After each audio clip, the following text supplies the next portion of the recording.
Hey, welcome back to the Victory 4x4 Garage. My name is Daryl. Today I'm going to show you how to install our strike rear bumper for the 3rd gen Toyota Tacoma.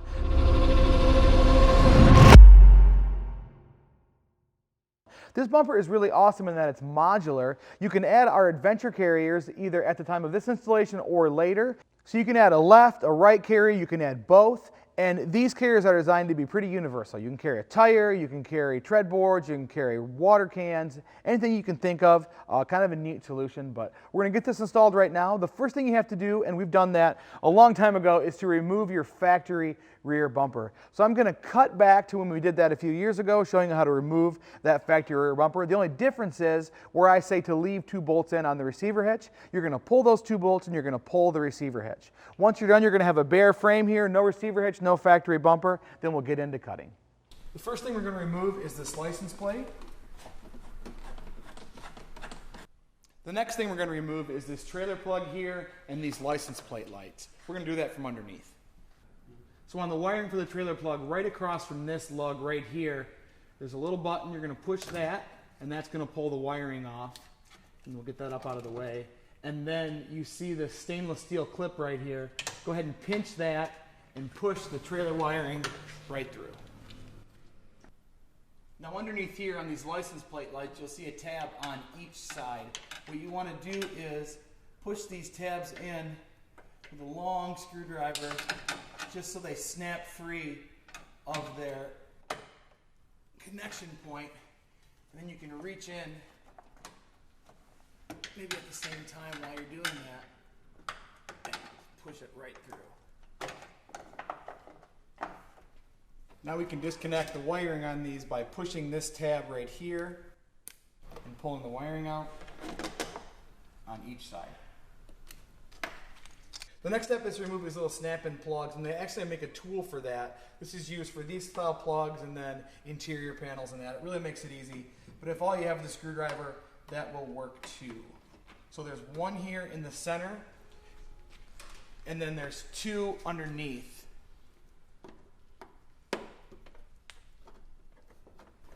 One on each side of the receiver hitch. Now you're going to want to pry off this plastic center section, so you might need to use your tool up underneath here to snap. There's like 2 or 3 snaps under here, and there's some snaps in the back. But be careful, there's wiring attached to these backup sensors depending on if your truck's equipped or not, so you don't want to ruin that wiring. So don't pull too hard and try to yank it off. I'm just trying to get it free.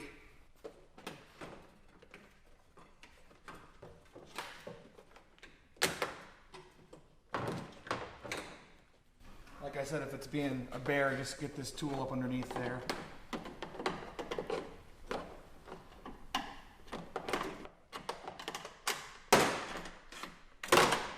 Now be careful when you pull this off. Like I said, you don't want to hurt that wiring of those sensors, but then go ahead and pull these sensors out, and they may be snapped in. You may have to unsnap them, but just pull them right out of their housings and you're free. Now we're going to remove the bumper mounting bolts. We're going to start with these 2 up here. There are 2 underneath.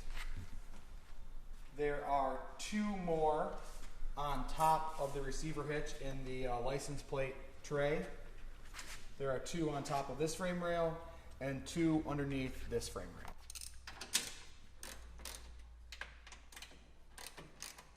Now let's disconnect these 2 plugs for the bumper wiring harness. Now we can pull the bumper off. Now we need to pull these outer backup light sensors. You can do this a couple ways. You can pop all of these little snap clips and pull the outer plastic off and do it that way, or you can reach in here extremely carefully and pry it about halfway out of the plastic connector grommet. Then you push the little pins in on the connector. I'm sorry I can't show you because it's buried in there. And then come from the front and very carefully pry out this grommet, or this snap collar, I guess, without breaking the pins. Pull it off that sensor. and then come back into the back and pull that sensor up through the hole, just like that. And we're going to save all of this wiring so we can either pull these right out or you can cut it at the zip tie. We will not be reusing the blind spot monitoring system. That only works through plastic. And since we have a metal bumper, that's not going to be compatible. So that is a feature that will not work on the Victory rear bumper. But you do want to keep it intact. Now, to remove the electrical clip from the blind spot avoidance and the side collision sensors, you're going to have to reach your finger up underneath and there's a clip. And you're going to push up on that electrical clip while using a screwdriver to pry off the sensor. Do that on both sides and that'll let you get this wiring harness free, which you're going to reuse on the Victory bumper. Now we'll need to rescue these other two grommets for the backup sensors on this center plastic portion.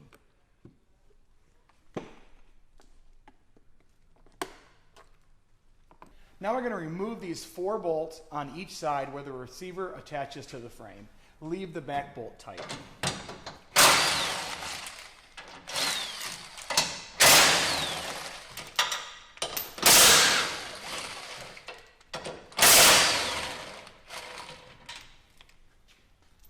All right, once you get your rear bumper off, you're going to want to pull this rear fender flare. That's going to make it a lot easier. Those are held on with these clips right here and then some 3M tape as well as screws on the inside of the inner fender there. So go ahead and unbolt those screws, snap these clips, and pull that 3M tape, and you'll have a good free space here to mark up these measurements. Now, the first measurement you're going to want to take is going to be under the tail light. You're going to mark an 1/8 of an inch down under the tail light. And that 1/8 of an inch is just going to give you clearance for whatever you're cutting with so you don't cut through the bottom of the tail light. So I'm just going to mark right at an 1/8 here with my tape measure. Now the next measurement you're going to take is the front right here. You're going to take the foot of your tape measure and stick it right between the crack that's formed between the plastic top cap and the bed itself. So right kind of in that crack right there. And then measuring down as straight as you can, you're going to look for 19 1/4. Now this is going to be a little difficult because this bed curves. Just kind of pull the tape as tightly as you can. Whoop, see, I just pulled it too tight. Pull the tape as tightly as you can against the bed. So we're shooting for 19 1/4, and we're going to go ahead and make a mark here. All right, now that we have those 2 marks, we're going to connect those 2 marks. We can do that in a couple ways. If you have like a cheap laser level, you can get like a home center. You can actually line that up like I have here on these 2 marks. That'll work. If you have a chalk line for like home projects, that'll work as well. Or you can just take your tape and you can pull it tightly between the 2 lines. So we're using the bottom of the tape as a way to mark the line. So do whatever you have available to you. It's not a very long, it's only about 2 feet, so it's not like you got to measure down the whole side of the vehicle. And I like to use the bottom of the tape as my mark line. So I'm just going to follow the bottom of this masking tape. Take your time, this is important. And I'm just going to line up that up on this line. All right. And once you get that done, and you've got that line marked and you're pretty sure about it, just go ahead and double check your measurements. And now a quick word about this line. This line is not parallel to the ground or parallel to the top cap of the bed. This line goes downhill a little bit, and the reason we're doing that is to kind of cheat this bedside. It's kind of an optical illusion. If we went straight, it would look like it's going uphill because there's a body line right here that goes slightly downhill, and as this bulge of this rear fender pops out, straight looks bad. So don't get scared if you notice that this line isn't parallel to the bed cap or parallel to the ground. That is by design. All right, now once you have this line marked and you're positive that it's right, go ahead and check behind here and make sure there's nothing that you're going to accidentally cut through, and then we can go ahead and cut this. A lot of tools you could use to do this. You could use a Sawzall, you could use a jigsaw with a metal blade. I like to use a 4-inch grinder and a cutoff wheel. And the reason I like to use that is because you can control how straight that cut is if you keep this, parallel with the cut, it'll be pretty straight. And you can also cut across a larger portion of this blade at the same time, so you're not wandering and making a terrible cut. So it's up to you what you have. I really like these. They come with lithium ion now, which is really cool. So once we've got this checked to make sure we're good, nothing behind there, we're going to go ahead and cut it.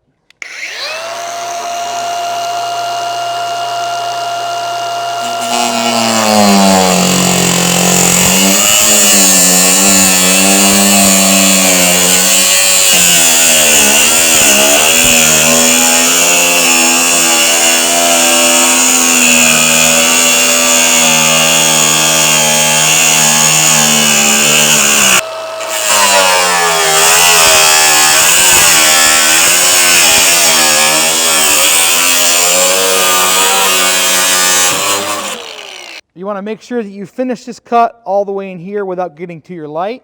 And then we are going to cut right on this corner right here, making sure we don't cut through the structure of the inner bed. Just going to chop this flange off right here, and this quarter should come right off.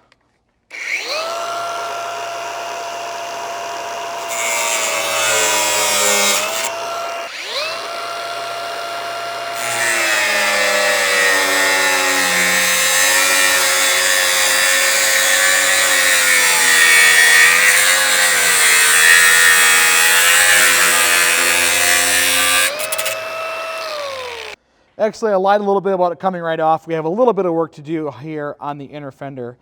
First, we have to cut this fender liner, and I'm just going to do a rough cut right now, and we can clean it up later. So I'm just going to kind of cut down and give myself a little extra in case I want it later.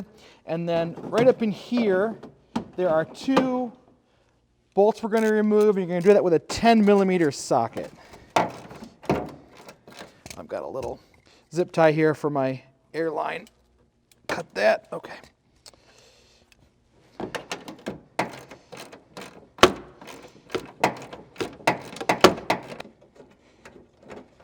Once you get both of those bolts out, that's free. Go ahead and pull your tape and then clean up this edge if you need to with a flap wheel or with a sanding block. And then what you're going to want to do next is reinstall your factory fender flare and trim it on the same line. You can do that with that same 4-inch grinder. You can do it with this utility knife, but you're going to just match that same line with the fender flare reinstalled. Once you get that done, go ahead and do it on the other side. Okay, now once you have that rear bumper removed, you have all your cutting done, it's time to bolt this thing on. And we don't have to worry about bolting any of the accessories, the lights, or anything like that on right now. Everything's accessible once it's on the truck. So let's just get this into place and get it bolted in. You're probably going to want to have help from a friend for this. You can do it with a jack, but it's pretty awkward. You might need a couple jack or some jack stands. We clamp this to our trans jack here, but you're probably going to want a friend. So let's go ahead and push this into place, and I'll show you how to bolt it up. Now while you put this into place, you're going to have to watch out. There's a notch right here in the bracket, and that notch goes around this pinch seam lip here. So you're going to kind of have to take the bumper and swing it up into place when you do that. So let's see if I can do this by myself, even with this jack.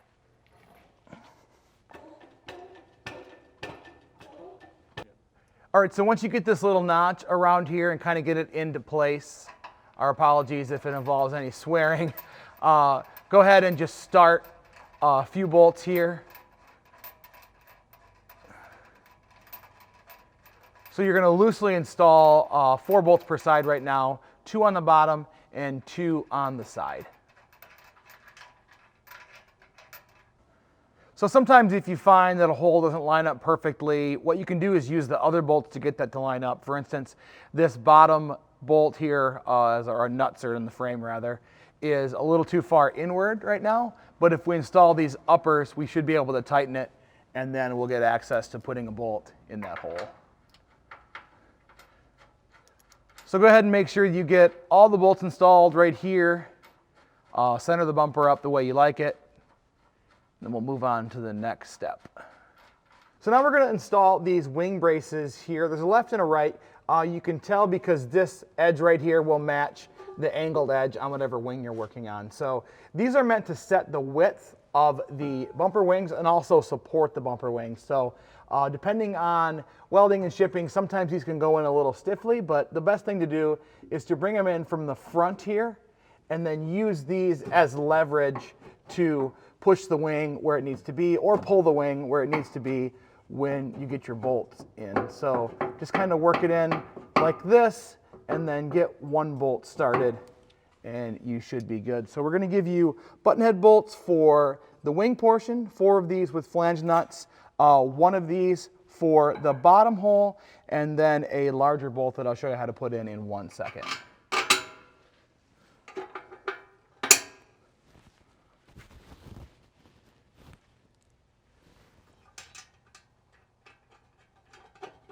So your bracket's only going to have 1 of these holes, so go ahead and put this 5/16 button head through wherever that lines up on the bottom hole on the frame.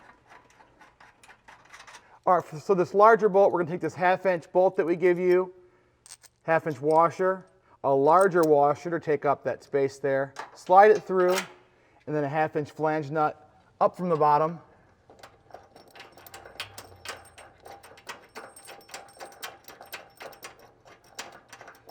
So go ahead and loosely install all your button heads and that bigger bolt on both sides, and then we can check the fitment of the bumper before we tighten everything. All right, now that you've got all the bolts loosely installed, we're gonna go ahead and tighten everything. These bolts that go into the frame here, the main bolts on the bumper, we're gonna torque those to 85 foot-pounds using a 19mm socket. That number is really important. That's all the strength of your receiver hitch here. So 85 foot-pounds, these 4 bolts per side. On the button heads, just grab a 7/32 T-handle or hex socket, and you can go ahead and just tighten those tightly. The same thing for the 1/2 inch bolt that you put through the frame on the leg supports. Go ahead and just tighten that tight. There's no torque. But these 8 bolts are important, 85 foot-pounds.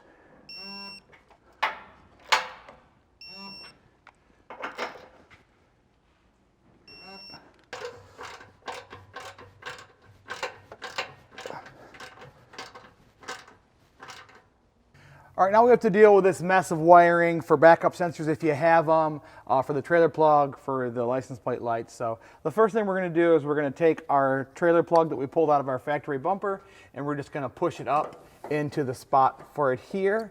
And then we're going to grab our plug wiring and we're going to just snap it in. Now, we've had this truck apart so many times with different bumpers. I don't remember what it looked like from the factory. So depending on your truck, you may have to, unloom some of these wires, check the tape, just to make sure that everything's long enough. So we're gonna go ahead and take this factory receiver wiring plug and we're gonna pop that onto there and make sure that connection is tight. And then we're going to move on to the license plate light. So we're just gonna get these sockets here, right here, where you need them, kind of in the area of the holes here. And like I said, you may have to finagle this factory loom just a little bit to get this all to work. All right, go ahead and pull your license plate light plug through here. Grab your license plate light. It only goes in one way, so you may have to fight it a little bit. Push it in and then twist to lock the plug, and then set this in the bumper and give it a little tappa. And then do the same for all of your backup sensors if you have those. Okay, so now we're going to bolt in this flippable license plate bracket so you can get to the receiver hitch. We're going to grab this hinge here and then a 1/4 inch button head bolt. Slide that through the top of the bumper. And then there's a 1/4 inch flange nut that goes underneath.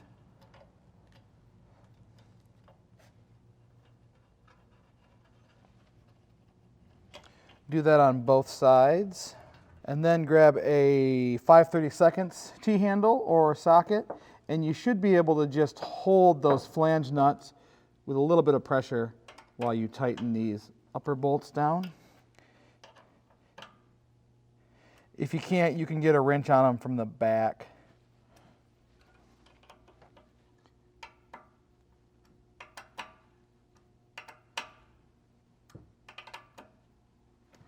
All right, once you get those tight, go ahead and grab your license plate bracket and 2 more 1/4 inch button heads with their flange nuts and bolt through the other portion of the hinge. You can snug those and then make sure that you're level. All right, once you get that hinge where you want it, you can go ahead and use the 5/16 inch stainless button heads we give you and the nuts for those, and bolt your license plate on.